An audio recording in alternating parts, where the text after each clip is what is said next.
Alright, everybody, welcome to episode 7 of the Suburban Media Gaming Podcast. I am here. It's me, not Josh. And this is... Josh. Don't die on us. I'm that guy. Yeah. Hey, and also... Too elusive. It's Duncan. And finally... Josh. Oh. And what? Andy HG from the popular YouTube channel Andy HG. Hi. All right. Okay. Let's kick this off in our traditional kickoff. Ow. I have most recently been playing World of Light in Super Smash Brothers. How's that going? It's fine. I'm not very far because I'm not very good. I have Captain Falcon and Wii Fit Trainer, so there's at least I have some characters I know how to play. Yeah. And I have a level 99 Chun-Li and a level 99 Tron-Bonne and a level 99 Goomba. Goomba. I just wanted a level 99 Goom. It's the most powerful Goom. The most powerful Goomba of all And then I had him train with Zangief. Why are you saying oh shoot? Because I forgot who it was for a second. Because I have like two different people for training, but I would definitely let Zangief teach the Goom how to grapple. Grapple style Goomba. Yeah, grapple style Goom. What about you guys? I mean, I think I play a little bit of same thing with World of Light. I'm mainly just collecting spirits and not really going for the plot relevant stuff until later on when I feel like I'm ready to be able to take on the plot relevant stuff. Other than that, I've been also playing a little bit of Let's Go Pikachu, and it's a time. It's not to say I'm not enjoying it, but I'm going through the motion. I'm going through the motions like, yeah, this is exactly like I remembered it, just like the good old days. Yeah. Pokemon. You don't sound very enthusiastic.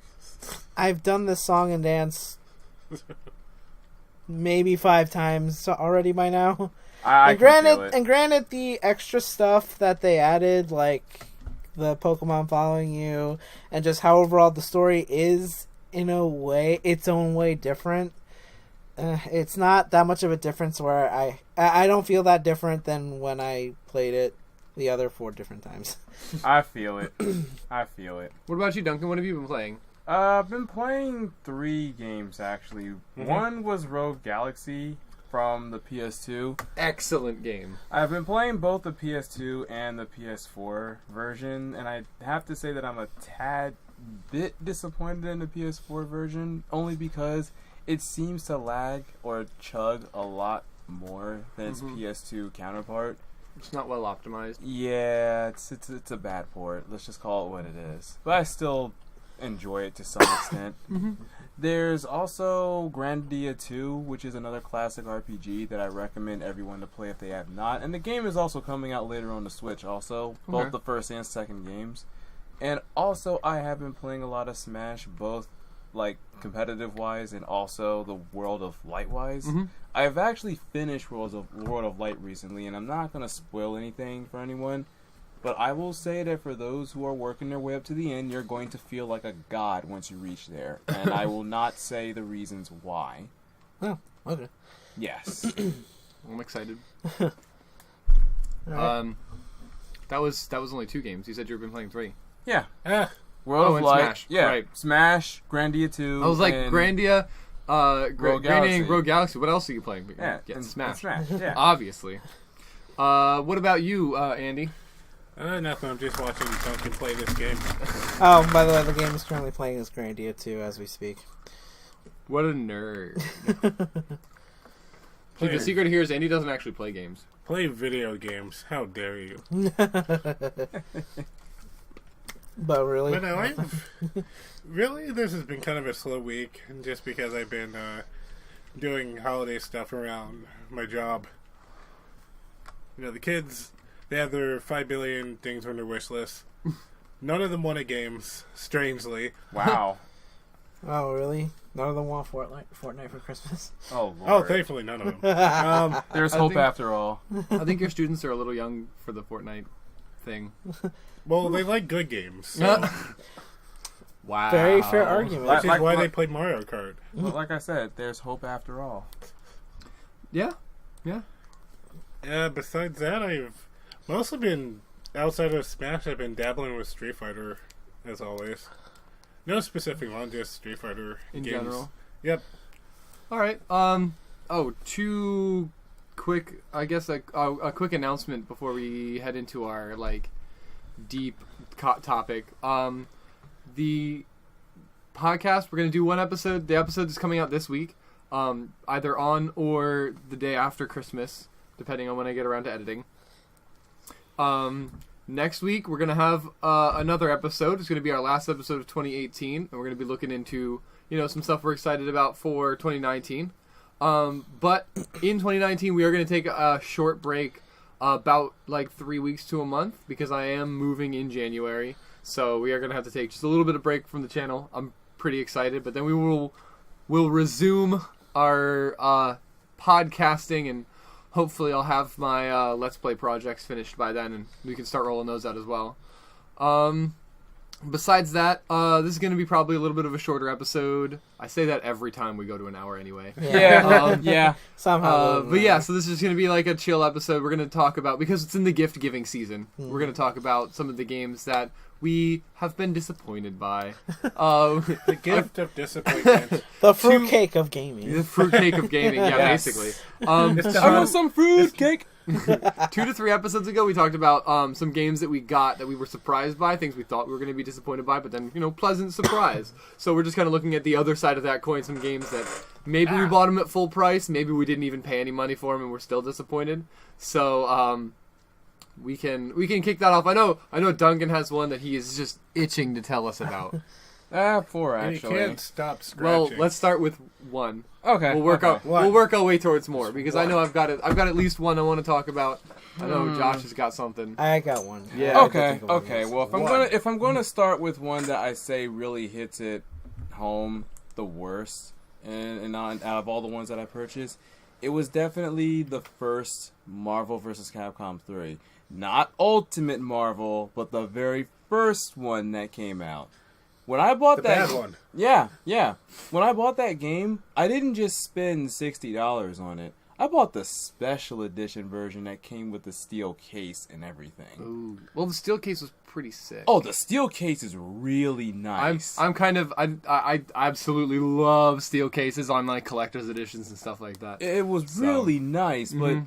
the game, while it was neatly packaged and came with a decent amount of fighters, I think it was around 36 at the time, they later on expanded the game, and we were and those who purchased the vanilla version was expecting Capcom to patch all of those characters in. But due to some unforeseen events, blaming everything on an earthquake, I believe. I don't know. Or it was- it's been a while since the Marvel vs. Capcom 3 debacle. Yes, it was a long time. But bottom line One is, nuclear explosion later. they released a second version of the game called Ultimate Marvel vs. Capcom 3, You need it. which was supposed to be a joke. But they did it anyway, because it was a joke on the Street Fighter re-releases all the time. Yeah. They did it anyway, and we're over here waiting for them to patch the vanilla version. They never did. And that basically meant that those who purchased the vanilla version basically bought an inferior copy of the game. What made it even worse was that... It's like Infinite. Later. I actually bought that collector's edition. With the Easter eggs? Yes. Ouch. Well, I bought them specifically because it was $200 for 4 really nice statues. And also I got a game with it, and the game came in the steel case. I think the statues were worth it, because that was if, Yeah, at least you got if you the break it down, statues. if you break it down with just the statues, that's $40 per statue. And I'd say they're about $40 worth of value. They're not terrible. I was using them as bookends in my last apartment, and they look pretty slick. So I'm definitely disappointed by my glow in the dark Easter eggs.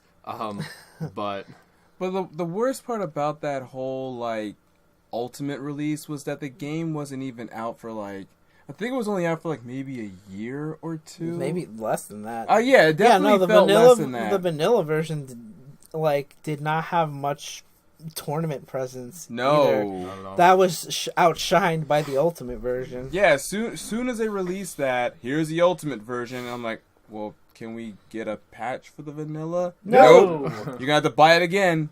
Yep. Also, I don't care what anyone says. Just because they made the Ultimate version $40 instead of $60 is still no excuse. Yeah, it's still kind of absolutely no excuse. But anyway, I don't want to. I know that I said I had like 4 to talk about, but I'm only going to say 1 for now. Yeah, let's just pass it around, and we'll come back to you if there's still time. Oh yeah, hot potato. So, let's move. I guess Andy's pointing at me, so I'm going to go with mine. Mine is probably the most recent one. That's going to be talked about here, and I'm going to talk about Fallout 76, which we've talked about briefly on the podcast before. There was you poor man. I at least didn't buy the collector's edition. I bought the regular version for a regrettable $60 because the week after I bought it, it dropped down to $25. Ow. Yeah. Oh, so yeah, first off, cut. I paid full price for it right before it went on sale, and it went on sale 2 weeks after the game came out, which is just that's not a good sign. So it's been plagued with terrible game-breaking bugs, awful like connection issues, and like on top of all of that, there's the collector's edition debacle. Like I said, I'm not part of that, but still, like the nylon bag instead of the canvas bag, like they'd promised. Plus, they're patching. They're adding some cool features to the game, like they're adding a PvP server. So there's gonna be one server where if you're on it, or at least one game mode you can play where the servers are full damage PvP. So instead of where you have to agree to a PvP match like in the regular game, you're just, if you find another player, yeah, you can shoot them. Nothing's stopping you. Full damage. Right. Damn. But yeah, so I was really excited because I like Fallout 76. I like Fallout, like, in general. I love Fallout 3 is one of my favorite games. Fallout New Vegas is fun. Fallout 4 is dropping the ball a little bit, but I had time. I played it. I played it a lot.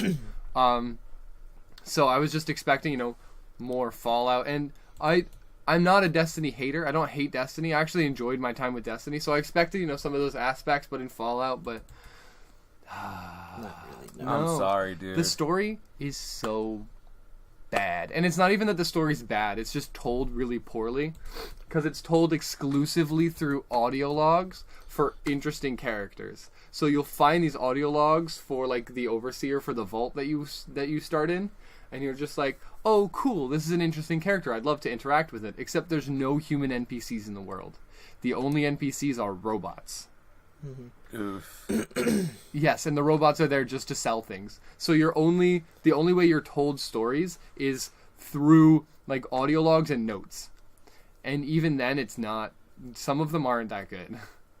Oof. That legit sounds like a horrible time. Yeah, it's not great. So Like I said, if anything, I'm just constantly feeling bad because, like, I kept thinking it was a bad game, but I know Josh is going to want it, and I didn't want to say anything, like, too bad for too long because I know how much you love this game series, but the more I saw it, the more I'm like, ugh, I don't know how long I can keep quiet for. yeah, Nah. no, it's Nah. I mean, I think the worst part is that I didn't get to play with people either. So like playing with people can make even a bad game fun. And I think that like my primary experiences with games like Destiny or like Resident Evil 5, which are games that people are like, these are bad games, but I really enjoyed. I think most of the time that's because I played them as a multiplayer experience. And so, like a shared time is a good time, I guess. But like playing Fallout 76 solo is awful. Especially when like you'll go into a town and then you'll kill all of the enemies there and then your game will disconnect. So then you have to go back in, you reconnect, you respawn, and all the enemies are back because now you're in a different server, right? Oof. Yeah, and then you go to kill all those guys and you get down to some of the hard ones and then your guns stop doing damage because, that's just a glitch that happens sometimes. I didn't know you was playing an NES title. Yeah, it was... Again, I'm sorry. It's okay. I'm gonna play Fallout 3 for like the 12th time. Hey, play a good Fallout. Yeah, I own the first two on Steam, or I've owned the first two, and then some of the side titles on Steam. So that's a game that I can dive into, which is very, very, very difficult, but super fun. And then Fallout 3 and New Vegas, which aren't quite as difficult, completely different games, but super duper fun at the same time. Yeah, isn't like 1 and 2 like not completely, but very visually different than 3's? Mm-hmm. Oh yeah, absolutely different. So the 1 and 2 they were made by a different company. Mm-hmm. Okay. So they are isometric turn-based tactics games. Yeah. Yeah, so they kind of play like Baldur's Gate titles. Mm-hmm. And Fallout 3 and New Vegas are both made in the Creation engine, which is, Bethesda's game engine. Fallout 3 and New Vegas actually both ran in the same build that Oblivion was made on. Okay. Albeit like a slightly more updated version because they came out later.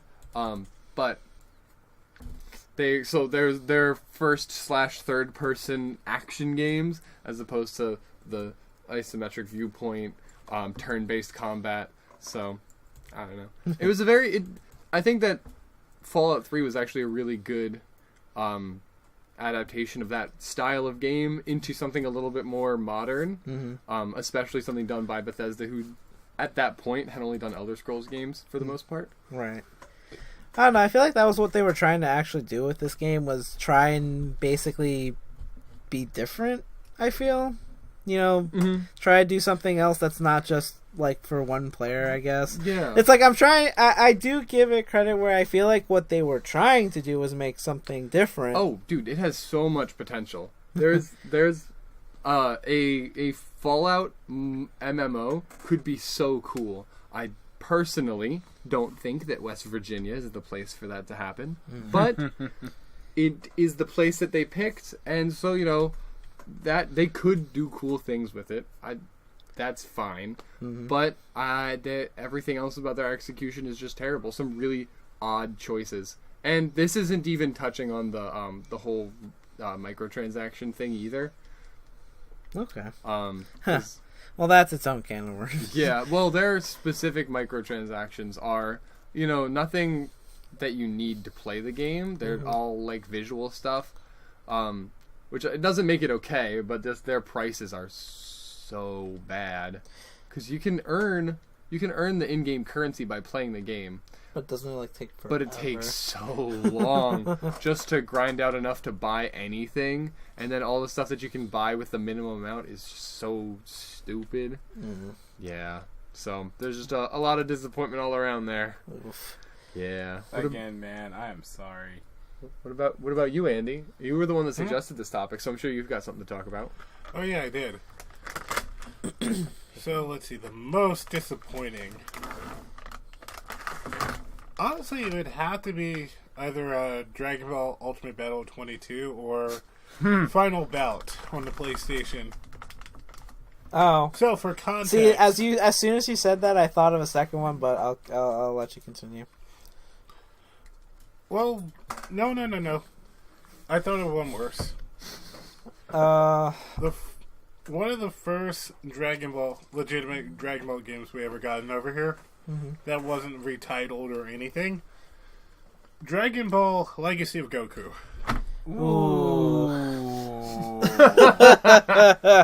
So imagine Dragon Ball if it was trying to be a try-hard version of Legend of Zelda or Ys. Like, first of all, Goku can't even use the Kamehameha until you unlock it at some point. Yes. And even Which then, is it's not dumb. that good. Even then, like, the It's like, Kamehameha is not good. It's like you have to charge it up. And most of the time, especially when you're going against, like, an actual threat, they're just going to walk away. Just legit walk away. It's like, it's pointless having it. I don't know, it also doesn't help that, like, towards the end of the game, some of those enemies, like, can literally three-shot you. No matter how... Oh, yeah, and there's a level up progression system, which is... But yeah, Ish. it's like, out of all the things you would want of a Dragon Ball Z video game, besides the fact that the cutscenes, and I use that term very, very lightly, More like are really... just so horrendously rendered on a Game Boy Advance screen. Oh yeah, no. It's Doesn't the map screen use parallax scrolling for like the yeah, it does that. Oh, it's even worse when. Oh my God, why are you doing this? Mode 7 graphics? No, that's not what I'm looking at. Why? Why are you succumbing to that? Don't do it. But yeah, no, like the Mode 7 graphics are just top freaking notch. oh yeah, no. By the way, if you're Also, flying and you horrendous land hit in detection. if you land in like a floor where you're not supposed to be, so like if you're flying and you land on like the side of what's supposed to be a cliff, you take damage for that. Yeah. Wait, I forgot all about that. Yeah, you take damage for that and get respawned to the next closest point where you can stand. Also, how about the best enemies ever in a Dragon Ball Z video game? Snakes. Woodland critters. Snakes, wolves. I remember Squirrels. the Crittles absolutely destroyed you at low level. and giant ass fucking crabs. It's like the other two ones got better. Legacy of Goku 2 and Boo's Fury, I believe it's For called. one, you can actually see how much damage you Yeah. do. It's like, and not to mention Oh yeah, no, in Legacy of Goku, you're going in blind. You keep going until your enemy doesn't move anymore. And not to mention the they're really stingy with the sensu beans. Like you have like the characters in the actual series itself have a better chance of finding the sensu beans on a constant basis than you can in this entire game. Oh my gosh. By the way, you do have a limit to how many sensu beans you can hold. Is it 4? No, 2. Oh. It's like that'd be nice. You can only hold 2 sensu beans only. Yeah, like When you look at that one. go to pick up another one, it says you can't possibly carry any more seeds. Is literally all it says. You can't even play it on an emulator, apparently. Would you like to This take a game's so picture bad. of that? This game is so bad. Hold up, Hold on. I need a photo of that. Where's my phone? There we go. Oh yeah, Andy's got you covered. But yeah, So like, just to make fun of Andy, I was actually trying to run the game on my Game Boy Advance emulator, and I can't even run it. it's like, don't you just love the horrendous JPEG crushed images at the title Oh screen? yeah, I was trying not to cringe at those. Oh yeah, no, the intro of like I think the first or second Dragon Ball game plays, but the music is It's like, what is it's the a terrible music? remake of the music. It uses the bare minimum. It's bad. Like, I remember being so excited for that game because of Beckett's collector of Dragon Ball Z. They were advertising the game, and they were having a contest of who was going to get that game.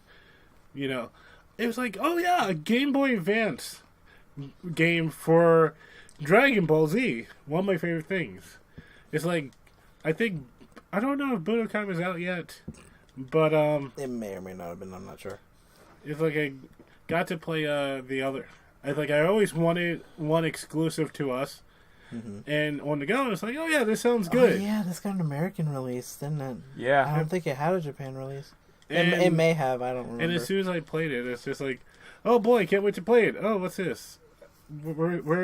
Where's my attacks? This isn't Dragon Ball. What's really disappointing about the fact that the music sucks is that the Game Boy Advance actually has a really good sound chip. Yeah. Oh yeah, a lot of the music in the game is like stock music. And Not only noises that, and but the stuff. boss fights are really easy once you figure out how to cheese them. You want to know how I beat Vegeta? I think I know where you're going with this, but I'll let you finish. I just walk around until the sprites are literally about to cross each other, punch, and then walk away, and repeat it until the fight was over. Oh, okay. I didn't bother comboing or anything. Oh, you didn't use the cheese method. Wait, what's the actual cheese? Okay, method? I actually learned this. I will say this right now. I learned this when I was watching Team 4-Star play through that game. Uh-huh. They do that, by the Yeah, way. It's yeah. fucking hilarious.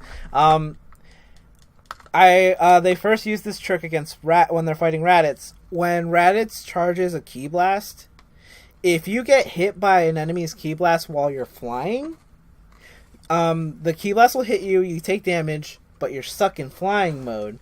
So when you go to like touch enemies, they can't register the hit because you're technically flying, but you can still damage them. Oh my god. Yeah. So it's like Shadow and Sonic fighting in the Green Forest all over again. Basically. That's funny. So basically, yeah, the problem is that like the game is extremely too hard for its own sake, or it can be so easy that you could just finish it quickly and just not feel any satisfaction out of it. Yeah, it was not good. And that's it. The sequels were better, Yes. but the first, it's like that was not a really good start at all. It's like I'm first of actually all, surprised that it Goku got picking sequels. up herbs. It's like a Dragon Ball RPG, By the way, I agree. which I think was done better in a Famicom. By the way, Jesus. See, by the way, I agree with Team 4-Star. When you pick up herbs, the description is you recover a quarter of your health. It does not. It recovers at least like a fifth. That is not a quarter at all. But yeah, I think that's my most disappointing game because, as I said, it was. I was just so excited for it, and it's like, oh, this is terrible. Like this is really boring and hard. Oh my god. Yeah, no, I feel you on that game. I'm sorry. I think it might be my least favorite Game Boy Advance game ever. Jesus. I mean, that's fair, though. No. Sounds like it was kind of terrible, so... Oh, yeah, no. We should play it on our channel. Oh, yeah! That's a great idea! And Well, he first loves again. off, you gotta make sure the emulator can run it. Bye, Andy. Oh, I'm sure if you just Google how to play Legacy of Goku using an figure it out. emulator, we'll figure it out. The answer will be don't. All right. What about you, Josh? You're the only one who hasn't given us something All disappointing right. yet. I did think of two of them, but I'll start with this first one because this first one definitely means a lot more to me than the other one. Starting out with the once I got my PS2, I actually started to gain a lot more appreciation for the racing genre. I was able to get the first two Need for Speed Underground games, and they were really good. I then decided to, try and find other racing games, and that's when I discovered my love for the Gran Turismo series. To this day, the fourth one is still my favorite, only literally just because it just has a gigantic list of cars that you can drive, including ones that don't even exist. There's the apparently the Nike car that will come out in the year 2022. Wow. Yeah, that's the mark. Wow. Apparently that's when it'll come out. So I did eventually go back to play the first two. Can definitely see it. You can definitely see the age in those two games. Played the third one. Third one was pretty decent. That was actually my intro to the series. Then I got 4. Loved the heck out of 4. 4 was definitely really good. 5, I will say, was a little bit I guess not as good as 4. But I still find some enjoyment. I like the physics in that game more than 4. But it definitely felt a little less. Then there was the 6th one. The 6th one I was looking forward to the most because it definitely looked the best out of all of them. And I was interested in the updated list of cars. But the problem with the 6th one is that... It sucks. Well, it plays well, so it's not broken at least. It still plays like a game. So yours is better than mine? Basically. But, it just felt like 6... 5 took a little bit away from when they started in 4. 6 basically cut the whole thing in half. Dang. There's less things to do, so you can't really... you can still go for licenses, buy cars, and do a career mode of some sort. But the problem with career mode is that it makes it... Bless you. It makes it hard to grind for money. Oh, and you're now actually... Unlike the other Gran Turismo games, you actually have a restriction of which cars you can use. What? Yes. Granted... That's not why I play racing games. The 4th and the 5th one also had, certain circuits where there is a restriction on what cars you can use. But for the most part, you can use anything you want, and it's okay. I mean, that's usually so. In some racing games, they'll have cars that are ranked. I forget.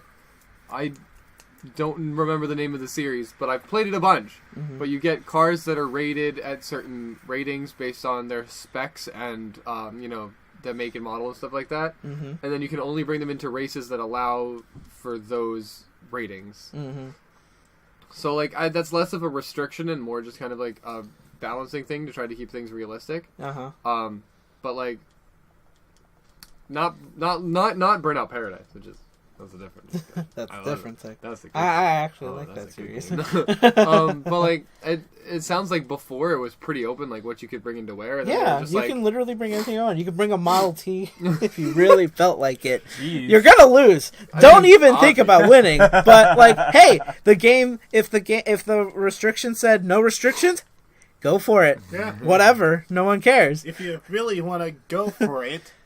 For example, in this one of the restrictions that really pissed me off was you can only bring a car. Jesus. Wow. You can only bring cars with a certain amount of horsepower. For example, if the restriction is 300, anything above 300 is disabled. You cannot use it at all. That sounds just a little disappointing. And like I said, the freedom that you had with Forza. I think Forza is what I was thinking about. Probably. I actually really want to try that series out too. Well, I have an Xbox. This is true. But do you even care about like dipping your feet into the Forza thing? Forza hype? I might. So I probably don't have it anymore. I used to have the Xbox Game Pass. Mm-hmm. Which was basically just like free games, basically. Mm-hmm. So the Game Pass was a monthly subscription, but I got like a year for free for some reason. Okay. And you basically just get to play games that are available on Game Pass, which is super cool. Yeah. But I think Forza was available on that, so I'd have to actually check. Mm-hmm. But I had it installed at one point. It doesn't really matter because the Xbox One is backwards compatible to Burnout Paradise. So I have access to the best racing game of all time. Fair point. Nice. Yeah. Anything else you want to say on? Like I said, my only problem is that it's definitely lacking in like in departments where games that predate it by like 2 whole system generations. I got so much more time out of Gran Turismo 4, which was a PS2 release. 6 came out for the PS3 and the PS4. If you want it, if you want me to put in like a scaling grade, 3 came out. Gran Turismo 5 came out for the PS3 alone, and that's why it's like, who knows? Maybe 6 will be good. Oh, Gran Turismo Sport, isn't that what it was called? There's the sport one. That's the newest one. I haven't tried that one out yet. I've heard nothing but bad things about it. Oh, really? Yeah. Oh no. Maybe you shouldn't. I already don't like where this is going. not to like be a bummer, but like I've not heard. I mean, like I haven't seen too much about it. That's not making me feel good at all. Yeah. Rip. But yeah, that was my one for now. Anyone else got another one? Duncan said that he had more, like freaking 4. Yeah, apparently. dude, I had one. I mean, I guess maybe I could think of another one, but it would probably take one of Duncan's and or Andy's. I mean, if it does, that's fine. That's less work for me. Mighty Number 9. You know what? Boy. You know what? Let's both talk about that. Yeah, I was going to talk about that next. Mighty Number 9. Mighty Number 9. It didn't actually disappoint me. But that's because I went in with 0 expectations. So you did the right thing. I didn't. I bought it on release day, but I bought it on release day because it wasn't a full $60 game. Right. And I was like a new hire at GameStop, so I had that primo discount. But the thing is, I had been following the news as I'm apt to do, and so I saw all of the news about delays. And the whole cry like an otaku on prom night. There was also the Dina disaster during the Kickstarter event where, and they went radio silent for a while after that. And I was thinking for a while, did they like not continue with the project? I wonder what happened to it. And the Red Ash Kickstarter that happened like immediately after the Mighty Number 9 Kickstarter ended. And they didn't even release the game yet. Yeah, they're like, you haven't even finished Mighty Number 9. What are you doing talking about making another game? Ugh. Haven't got my first meal. Why are you asking me about desserts? Inafune trying to get that money, that So, mega money. Con man. I personally was not disappointed by the game because I bought it knowing full well not that I wasn't going to like it, but I mean I didn't. But like knowing that it was not going to be a good game. See, that was my mistake. I didn't go in with that mindset.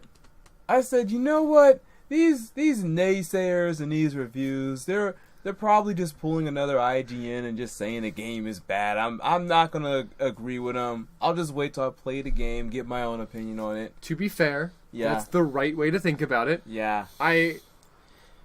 I always want everyone to play games that I talk about so that they can form their own opinions. Mm-hmm. And I will say that about every game that I like and or dislike. Yeah. But what ended up happening was You looked at everyone saying that this game was terrible and you were like, screw you, I'm going to like it, which is the wrong thing to say. See, and here's the worst part about it is I did a Let's Play of that game back on a channel I previously owned. It's not on my Too Elusive one. I will upload what I consider to be the best clips of that LP up there. But needless to say, I went in blind thinking that I was going to have a grand time with it and everything.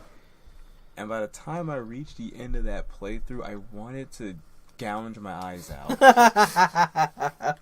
Damn, that bad. Dude, the experience was horrible. I didn't actually beat any of the bosses. I had to beat them all. Because I was really frustrated at the controls because of the dash mechanic. Because you lower an enemy's health down and then you dash into them and you get effects that don't even matter. But you dash into them to like finish them off. Yeah. Which is like, whatever. But when you My get to the problem bosses, is that there was a dash button. And in like running and gunning shooters like that, I like my dash button to give me invincibility frames. So I would dash into bullets all the time. I'd be like, oh, I don't have enough time to jump, and I don't want to walk away because I don't want to like run the opposite direction because the bullet's faster than I am. So I'm going to hit dash and just dash through it. Oh wait, I took damage. yeah, when you dash, you still have a pretty fat hitbox because of that, execution mechanic that they put in for your dashing. So dashing through bullets is not optimal. The only way you can legit do it is if you do the slide version of dashing. And even But then, that doesn't help when I'm midair. yeah, exactly. I was gonna say, and even then, you're not gonna instinctively do that in a game where, in previous Mega Man titles, you're trained to use the dash to duck under certain obstacles. I haven't even played a Mega Man game that uses the dash mechanic. Like the only one I can remember really playing, and I played all the way through, was Mega Man 2, and that was before he had a dash. Yeah, he didn't have to slide. He didn't have anything. Yeah. He was bare bones. That was but like Cuphead. Cuphead came out after Mighty Number 9, but still, the very first upgrade I got was one that gave you invincibility frames for dashing, which is exactly what I need in that kind of game. Yes. And Mighty Number 9 didn't have that. So, after facing several bosses and losing because I continued to dash into their attacks instead of dodge them, because I'm an idiot, I guess, I just put the game down. I was like... Speaking of bosses, I was also going to point out that they go down very easily, even without their weaknesses. yeah, you don't even have to hit them with their weaknesses. No. But at the same You time, just have to learn their patterns. I don't like the fact that they have one-hit death attacks as well.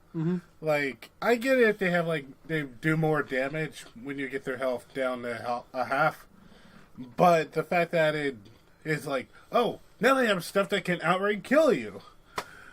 Not all of them What had doesn't it, help? What doesn't help is that Dr. White and Dr. Sanda always keeps talking to you throughout the entire levels. They do. And the voice acting is so bad. Like, even if you turn on the Japanese version, it is still distracting because when you're trying to not get hit by those one-hit death attacks, you're usually looking for a sound cue. This is true. They usually give a sound cue of when they're about to do something. But then they're like, oh, Dr. Sanda's gonna try to not be funny for the millionth time during this fight. Oh, what's that? I died again? It's even worse with, what the heck is that ice The ice ones. Cryosphere. Yeah, Cryosphere doesn't give... No, Cryosphere does give you a sound cue. It's really terrible, outdated ice puns. And she does that throughout pretty much all of her attacks. That was pretty cool, huh? Ice to meet... Wait, that's Arnold Schwarzenegger. No, she actually does say that. Ice to meet you. But she actually does say that line. I used to quote that... Back when I played Overwatch, I would play May, and I would quote that in the group chat. I would just quote Arnold Schwarzenegger as Zero, just constantly. And, like, when you're not being over by the boss issues, the levels themselves are also very inconsistent with their design. Like, I remember specifically there was one part where you find, like, a secret area, and I believe it was the artillery level or in Cryosphere's level. It was one of the two. And your reward for that was you got, like, an extra piece of health. Then there's, like, a little shaft that you drop down, and you're supposed to continue the level. I'm like, okay, I got the secret route, I got me some health or extra life or whatever was here. Now I'm going to go about my business, head down this shaft, go down my way. I land down at the bottom of this shaft, only to step on a mine. And I took damage. Oh. Why is a mine there? That sounds... that's basically a beginner's trap. Even if it's an intermediate... Even if you're an intermediate Even player... if you knew it was... Oh, so wait. So you're saying that even if I knew the mine was down there... You're going to take damage you're still regardless. going to take... Oh. Because it goes Ooh, off... that's not good. Because it goes off the moment you step on it. Like, I assume that with the mine thing, if you don't see it coming and you take damage, I see it. But the fact that you're saying that even if you know it's there, there's no way to escape it? Right, because, like, in between that section as well where the mine is sitting, there are crates that you have to shoot down. Mm-hmm. And by the time you shoot that crate down, the mine's already going to blow up. Mm. And the reason for that is because they're the type of mines that the only way to avoid damage is by dashing. But you can't go anywhere if you're trapped. Oof. And a lot of the levels are designed exactly like that. Mm. The only level I liked was the level with the sniper, because he would actually, like, try to hit you during the level, but the level was so easy. You're just going straight Yeah. the whole time. It's not a hard level, but I thought it was really cool that the boss would actually interact using his sniper method. Like, that was a cool idea that wasn't executed very well, because besides the sniper, the level was easy as heck. Whatever. And I think the worst part about the game was the cell recoveries, which I thought it's like, okay, this is this game's E-tanks. Oh yeah, okay, the I can E-tank save system. those. And when I go into the final battle with what's her name? I don't remember her name. She's Chloe's grandma. Dr. Wiley. So, like, I thought, okay, I can save these. Just use them. Okay, I'll die a couple times. You die once, and you don't even get to keep any of these cell recoveries. Yep, you lose them. Oof. If you fall down a pit, gone. What? Step on instant death spikes, gone. Ugh. It's like the game, and as I said, you keep getting like all these other abilities that only last like a few seconds, and usually in areas where you don't need them anymore. And it's like, And they're actually, the upgrades themselves are awful. They're like yeah, the 0.4 weapons are like butt. No, the upgrades that you get from dashing into enemies. It's like 0.4% that. movement speed. Thank you. I don't need movement speed. I need I something don't need my useful. movement speed to go up by a decimal like oh boy, 0.4%, not 4%, 0.4%. But while we're on the subject of those upgrades, like, the weapons themselves are pretty butt too. Like, I remember there was only about maybe 2 or 3 weapons that were useful, and that was Kairo's ice shot, because it literally just broke the game. You freeze an enemy, and you always get 100% dash every time you go through them. Oh Plus, on enemies with a lot of health, it does damage over time. The second one is the what was it? The equivalent of the crush bomb from Mega Man. It was the missile thing. You shoot it, you detonate it, and it does a massive explosion. That thing wrecks enemies completely. So that one's also very useful. Oh, and Brand's weapon, which is basically Strider. Okay. You have unlimited use. It slashes as long as you're mashing on the square, and it can wreck enemies also. That I'm guaranteeing So they you. just weapons that break the game or weapons that don't do anything. There's like literally only 3 weapons that break the game. Yeah, and all the other weapons don't do anything. Yeah, they don't do Also, anything. I hate how you change the weapons in that game. Oh Because yeah. Do you not? It is one of the reasons I hate Isn't Mega there like Man a 9. trigger to like? No. cycle No, through? you don't actually cycle. have to, You have to manually press start. I want to use this weapon. Correct, you have to hold down. You have to hold down in mid-combat and then select the weapon. Ugh. No thanks. Like, there's no... Like, Mega Man 11 came out and gave you, like, 3 different ways to cycle your weapons. You have the classic press start, choose your weapon. You can cycle through them with the triggers, or you can use the analog stick to select them from a wheel, similar to how it's done in Ratchet and Clank. With Mighty Number 9, it's like... Heck, No. even Mega Man 10 had a trigger to cycle through. The trigger cycle, weapons. yeah. Yeah. It's like one of the reasons I didn't like Mega Man 9. And it's like, you either have to do it mid-combat. Nothing gets paused, by the way. Or you pick 3 as defaults. Yep. And then you can use your triggers. Ugh. Also, the DLC was horrible, too. It's I like, got the ooh, DLC. I could not figure out how to install it. First, I'm gonna start off with the first one. We're gonna get back to that in just a minute. That sounds friggin' horrendous. I never even heard of that until now, actually. But I really need to talk about Ray for a bit. Oh, Okay. boy. Ray is You mean this, Proto Man? actually it's 0. Oh, 0. Okay. Yes, Ray is because Zero- Ray in Zero Japanese is sucked. 0 basically. But But 0 is just Proto Man for Mega Man X. I mean, you get the point. It's supposed to be 0. Come So at me. this character who's based on 0 does everything you would expect 0 to do. Use a sword. Actually, she uses her claws. Close range. She's a close range fighter that does a crap load of damage, and she's really fun to play. There's just one problem with her. She constantly loses health. And the only way to keep your health up is by hitting enemies to sap health from them. Which is awful in boss I was about to fights. say, that sounds terrible. Oh, it's awful. Which is worse in It's that awful. sniper stage. That sniper level you love so much, try doing that with Ray when you're constantly waiting for your turn to move and your health is like down to 0. I was gonna say, when your health is draining, do you stop at 1 or do you just die? You just just stop stop at at 1. Oh. But if Okay. I get that point, you might as well just get mercy killed. Also, what sucks even more is that if you take damage, like, you know how when you take damage as a regular Mega Man character, your health is just gonna sit at that one particular section. Mhm. If you take damage and you try to heal, you're only gonna heal up to that point where you took damage. You don't even go Oh, it does all the way. red bar system. Yeah, Yeah. it does a red bar system. Oh you don't my even like God. you don't even go up to like full health. And speaking of other characters, Call, who you get to play him for like one stage of the game.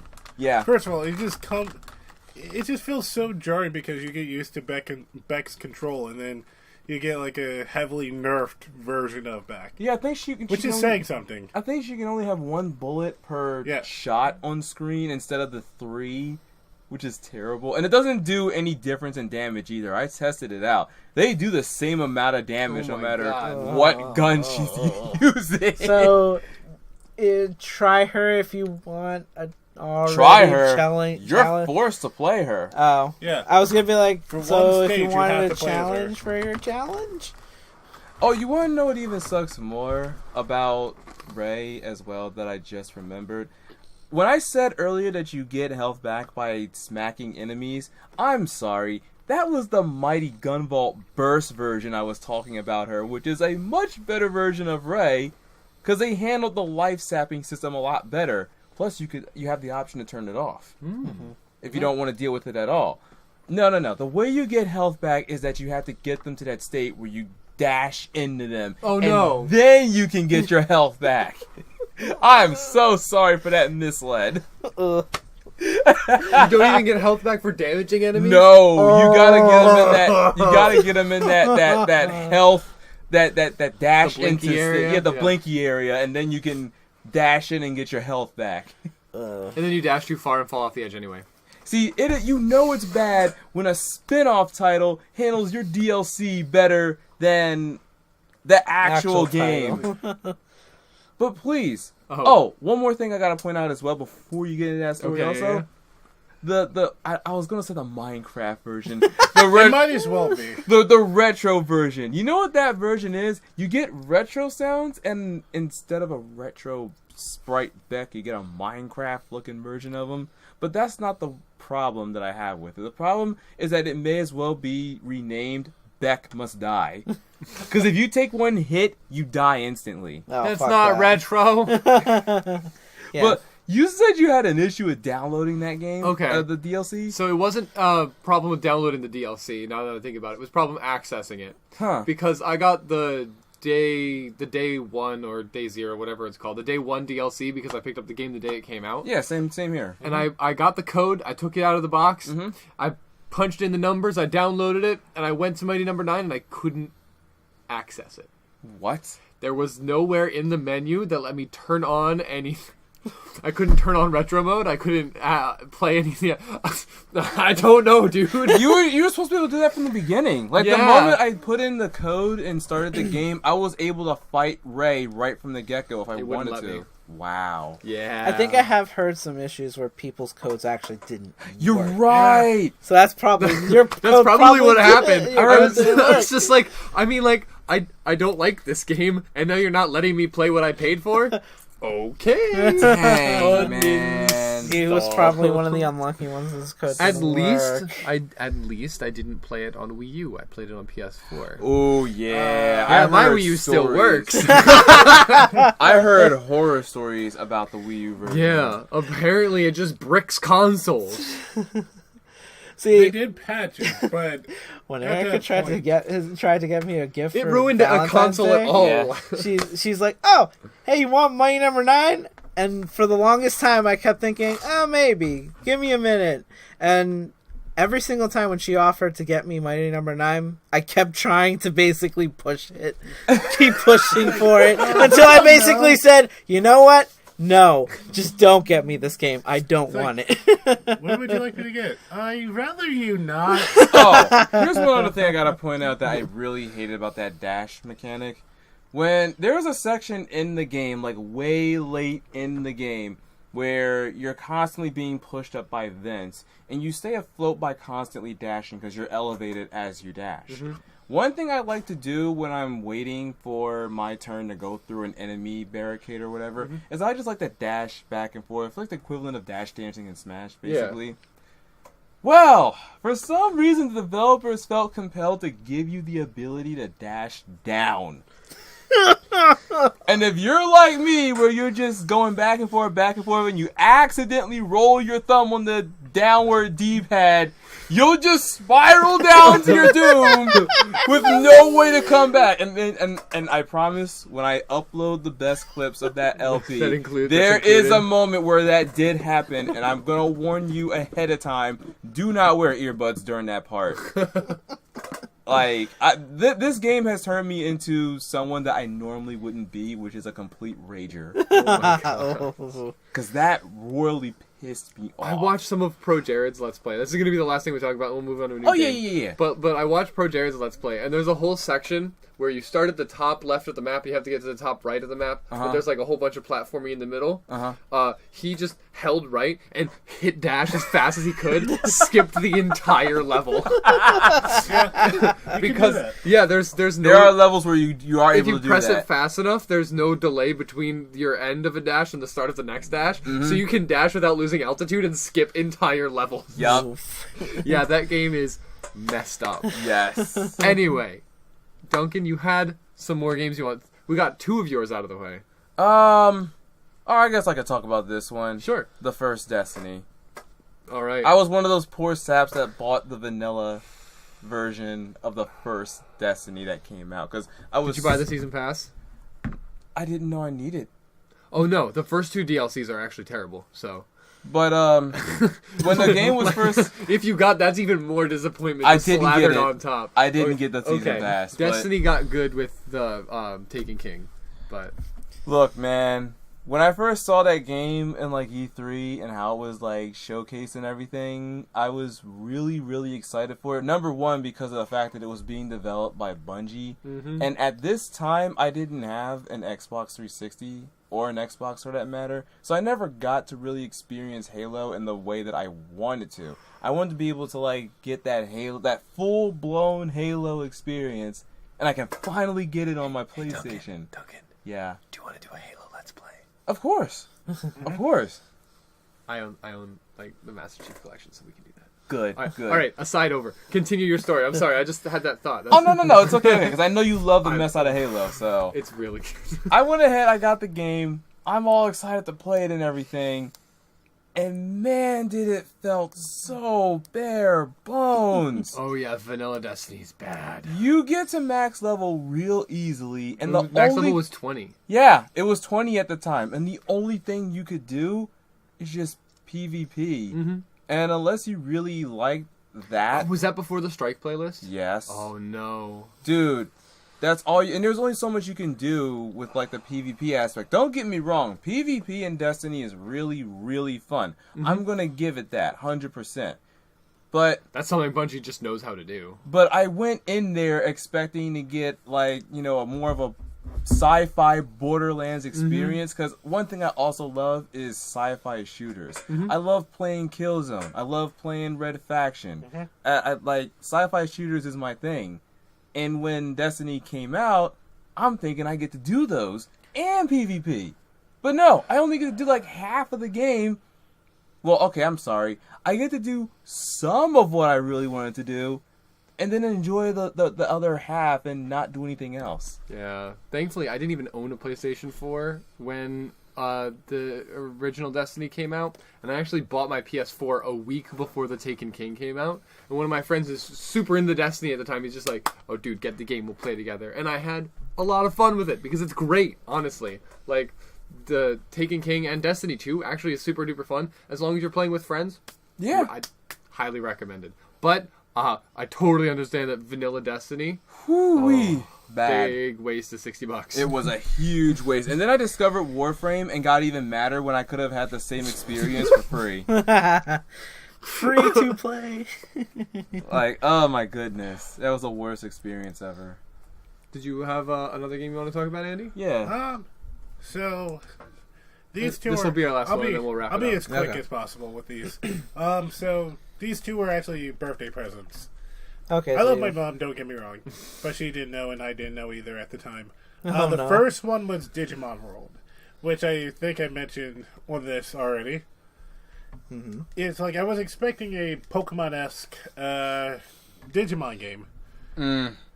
And what we got was a literal expensive Tamagotchi simulator. You were a little ahead of your time. Your Digimon has to poop. Yes. Like, ooh, my Digimon has to poop. Does it poop properly? No, it becomes poop. The game. And it's like, oh, you get Agumon and Gabumon, which, like, oh boy, I could get either Greymon or Garurumon. Mm-hmm. It's like, oh no, because they didn't properly, defecate. They turn into Sukamon. And they die. They can actually die. Oh. Just like a Tamagotchi. It's a literal Tamagotchi simulator that costs way too much money than it should have. And I was just so bored with it after a while. That's like, fair. It's like, no, Agumon, they're just going to become Sukamon because bathrooms are so... This game is stingy. They're hard, okay? This bathroom is stingy with... Sorry, this game is stingy with bathrooms. Like, extremely stingy than it should be. Like, there's not like a McDonald's or something you could just go into or so. Which is like, I'd be happy to see a McDonald's bathroom at that point. I'm pretty sure you would. But it's like the other games were better, but for one that I had high expectations for. And this was not a good start. It was not. It was like, oh, God. People like Tamagotchis, right?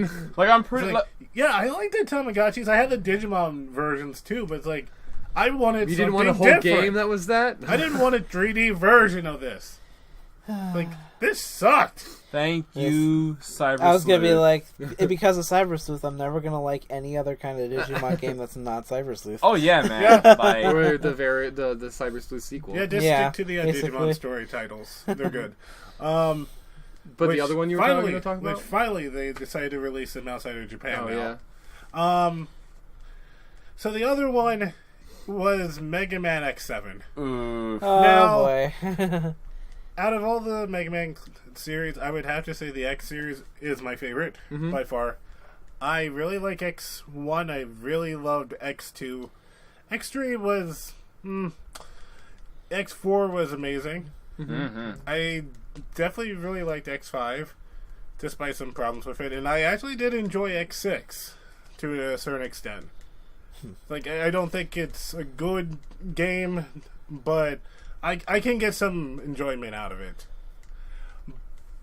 But then it's like, oh, we're finally going to have a leap to 3D, which, you know, is Was not not always a good graceful. thing for... Which, for most franchises, is not exactly a good thing. Because, to me, there's something that doesn't really work on a 3D plane with Mega Man X. And, first of all, the Japanese box art does it better because they have Mega Man X all the way in the background. Mm-hmm. As opposed to the cover we got, Mega Man is right front and center. And see, And And the thing is, you can't even play as him! Nope. Instead, you get Axel, who is a cool character, but oh my goodness, this was not a good start for him at all. oof. He just comes off as a giant baby, and his gameplay is just so mind-numbingly boring. And Zero, oh my goodness, what happened to you? It's like, I haven't seen you butchered this badly since Mega Man X3. You were barely even playable in that game. At least he was Literally. playable. But like, wasn't I never actually played it myself, but I have seen a number of videos about the Mega Man X6, no 7, whichever one you were talking Yeah. about. 7. Yeah, 7. And what I hear as one of the big problems with even playing as Mega Man X in that game is that you have to put actual time into the characters to like increase their level Yeah. to be able to use them at all. Yep. Or What to be becomes- able to use them yeah. well. So you don't get X until the end of the game. Yeah. And he's level 1 compared to the other characters that you've been playing with. And so you finally get the character you want to play as, and he freaking sucks. Oh yeah. Yeah. It's terrible. And then you have to spend like hours just grinding him up, and you're already at the end of the game. So I mean, what's even the arguably point? that was a problem with X5 and X6 to a point, because with those games you could switch between characters, but at some point you're probably going to be more invested in one than the other. But with X7, it's like, why is the character whose name is in the title not playable? Oh, because he's being a whiny baby about fighting. Yeah, that was his legit reason as to why he's not playable. Well, then again... You made him a giant... But you made him like a even more whinier baby than usual. He's so cool, but he's just a baby. But if you want the developer reason, it's because he was legit broken. Yeah. Like, once you unlock X, you literally had no reason to play the other characters. But even if you had to switch between which characters to bring with you in every mission, you always want to bring X and Axel. Yeah. Like, Zero is completely worthless in that game. Oh my gosh. I mean, X6 definitely had issues. That was also a game I was excited for when it came out, because I really loved X4 and X5. It's like, oh yeah, it's like, oh, I thought it was over, but they're coming out for another game. I was so excited, and funny enough, I got that for the holidays. The same year I got Mega Man X5, which...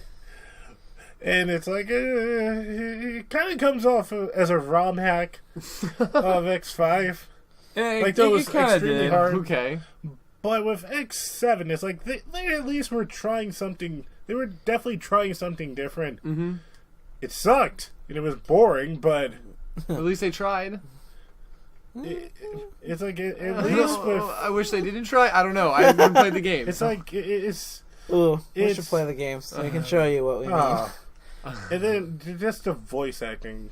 It's like, I missed the hilariously terrible voice acting from 8 and X4 because at least it was entertainingly. And in 7, I just wanted to just rip my ears off like Piccolo did in Lord Slug. I'm sure you love the way Axel sounds when he dies. Oh! Which doesn't help he has the same voice actor as one of the actual bosses. So when he's talking to himself, it's like I thought he was like Axel, quit talking to yourself. Which I thought like he was literally making fun of himself. Like I thought he was making fun of the boss. I was like, oh, they're the same person. What is this game? Oof. And the less I say about Burn to the Ground, the better. You can probably just YouTube it wherever you are. YouTube at your own discretion. Yes. Yeah, no, you're not gonna have a And good I time. dare you No. to not want to rip your ears out. Or just generally just get really fucking annoying. Yeah. But yeah, X.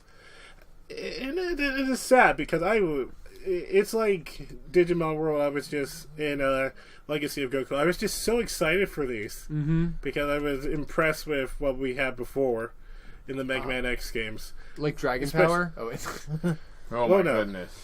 It's like with the Mega Man X series. It's like, oh yeah, I love these games so much, and then it just got to a very disappointing halt. Mm-hmm.